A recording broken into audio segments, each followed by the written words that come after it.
And nevertheless, because of the lack of any institutional history, there was not any development of institutions. And the Qur'an has some very charming verses about that situation and the lack of institutional development that existed in the Prophet's own lifetime. So, if we refer to, let's see, Surah 33,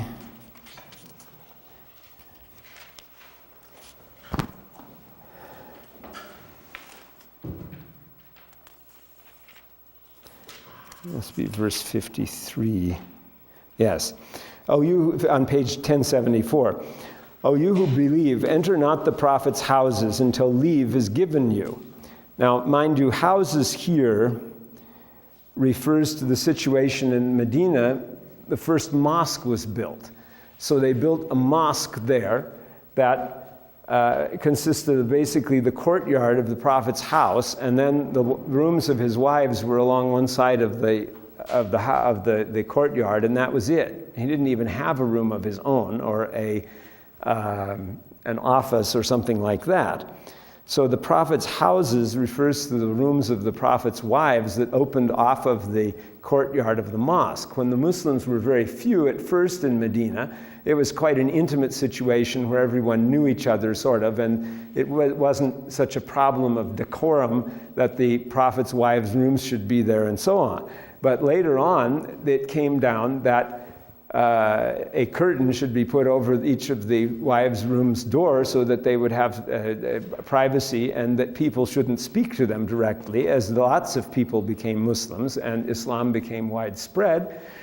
And it became necessary to establish a little more protocol. But you will see that that wasn't very much, nevertheless.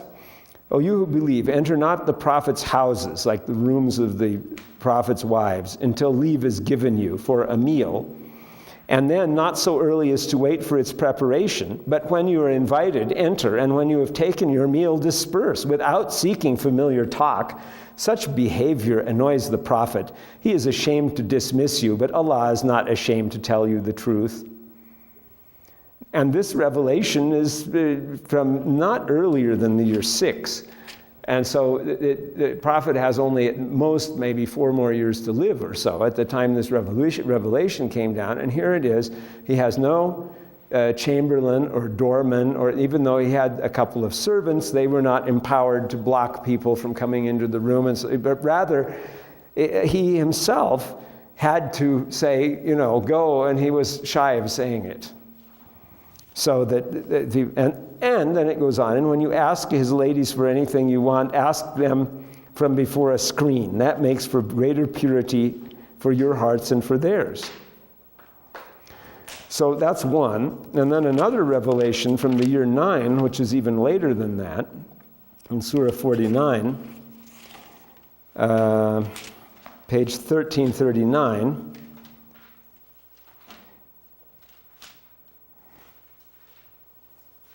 Well, in 1340, it says, O you who believe, put not yourselves forward before Allah and His Messenger, but fear Allah, for Allah is He who hears and knows all things. O you who believe, raise not your voices above the voice of the Prophet, nor speak aloud to him in talk, as you may speak aloud to one another, lest your deeds become vain and you perceive not. Those that lower their voice in the presence of Allah's Messenger, their hearts Allah has tested for piety. For them is forgiveness and a great reward.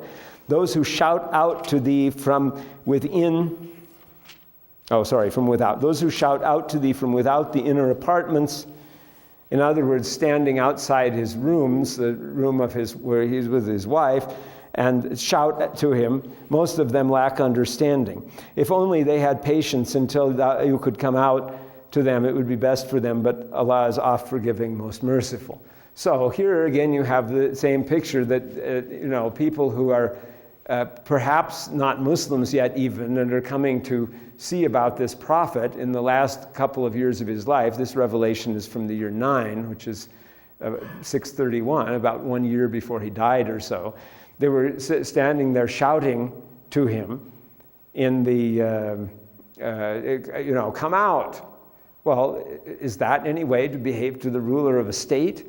So you see directly from the Qur'an that there was hardly any organization. Furthermore, if the Qur'an had been something that was fabricated later, it wouldn't have been written like that, because it would have shown that the ruler himself had very little deference and very little staff and very, very little bureaucracy, which are things that the states that have existed after that have always sought to have.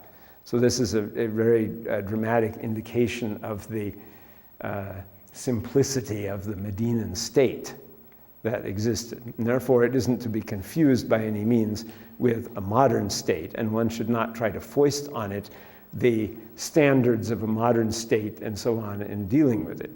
Now, I haven't up to this point dealt with much else, of course, but are we not to come back after the salah, after the prayer, and continue somewhat? I think I will leave you to ask some questions, perhaps, because that might be more appropriate. But I could say a couple of other points that you no doubt will want to hear about.